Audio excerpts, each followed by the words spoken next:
Bill Miller, the CEO of the American Gaming Association, is back on Coast to Coast for the second year in a row. Is that right? Indeed. So it's good to see you, Bill. And can you give me an update on the $23 billion that Americans will bet on Sunday's game, which really is a demented number? Think about how gigantic that pill is to swallow. $23 billion bet on one football game.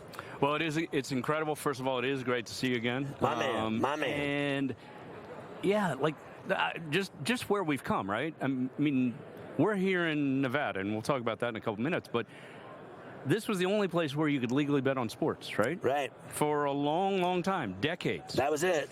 And so Supreme Court rules, Chris Christie, God love him, takes it up and says, why shouldn't New Jersey have the same opportunity as Nevada? I know, by the way, you're right. What about He the was rest the of them? reason. He was the reason. And so, we at the AGA, we played a role, and we articulated and said, look, there is no reason for, one state to have a monopoly on sports betting. And so Supreme Court agreed. We now have 38 states, 38 plus the District of Columbia. That guy, because I had Murphy on my show. Yep. I had Governor Murphy on my show when it happened. Yep. And he came on and spent a half an hour talking to me about it, what it was going to mean to the state. But the thing that I wanted to say was, in reality, is that, like, I don't know Chris. I know that he did shows on The Fan in New York a little bit. Yep. He was doing some sports talk radio and having fun and doing stuff like that. Politically speaking, I'm not a fan of politics, it's a never-ending war of people's opinions. Like, it'll drive you nuts, right? Like, I'm not into that world. I watch it, and I absorb it, and I see it, and I'm not a fan. It makes me sick to my stomach, to be honest. I agree. But I will say that guy is intriguing to me in what he's done.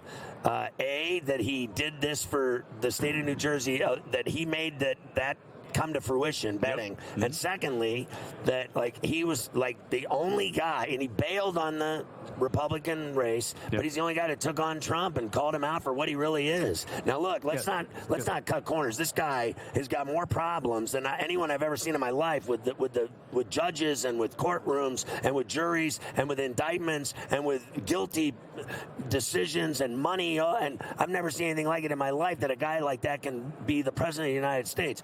But Christie called him out on everything, and Christie's the reason we have sports betting in New Jersey. It wasn't Murphy, it was Christie.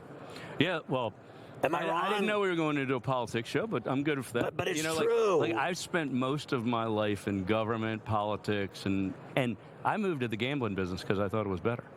But look at you now. Like, you don't regret it. Oh, God, no. Like, but as crazy as the world is, right, at the federal level, right, Republicans, Democrats can't agree on the color of grass. On anything. But in these state capitals, think about it, 38 state capitals. Like, it's not easy to move anything. Right. Democrat governors, Republican legislature agree, hey, you know what? We don't agree on damn near anything, but we'll agree that we should give people the right to bet on sports because they've been doing it before. So why does Gavin Newsom not make it happen? Like, I'm friends with Gavin. Gavin's done my show. Gavin's a sports fan. Yep. You have got to be kidding me, in a state with as many problems as California has, that they don't take advantage of this money. The money that it generates in New York and New Jersey has superseded Nevada. Oh, no question. And we saw it, right? We saw it when New Jersey had it and New York didn't, right? All these guys. They got jealous in a hurry. They got jealous in a hurry, and you'd see it because the geolocation abilities that these states, right. The whatever you've got in your pocket, the tracker, it saw you leave Lower Manhattan and take the PATH train over the bridge to Hoboken, and then you'd sit in a sports book, or not a sports book, a sports bar, or in or what do they call the service stations in New Jersey? They were packed with cars, people gambling, and so they definitely saw that important thing. So, we only have a couple states, so we get 38. California's a big one. Texas is a big one. Georgia is a big one. Florida's just now kind of gotten open, but Florida is still being challenged. Didn't you think the Florida thing was crazy, how they wanted it, couldn't get it, had to deal with the Seminole, had to deal with the Miccosukee, had to deal with politicians, had to deal with DeSantis, got it passed. They were going to have it, and then they didn't have it, and then Hard Rock got it. And that bottom line is that you can brick and mortar there, or you can betting app on Hard Rock in Florida. Well, Hard Rock is the Seminole, so. But they finally got it done. But the hoops that they had to jump through in Florida was almost ridiculous. Like, I cannot fathom, what doesn't Florida have? Everyone and their brother moves there. 1,000 people a day. Do you know that we used to have to go offshore on a boat to gamble in Florida? You had to go out 3 miles into the water, and then you sit out on the boat all night and gamble. And I did it frequently, Bill. Well, I was always on that yacht. The Bahamas is pretty close. Yeah, I've been down there too. I'm wanted by the police in the Bahamas. Coffee, will you check on that?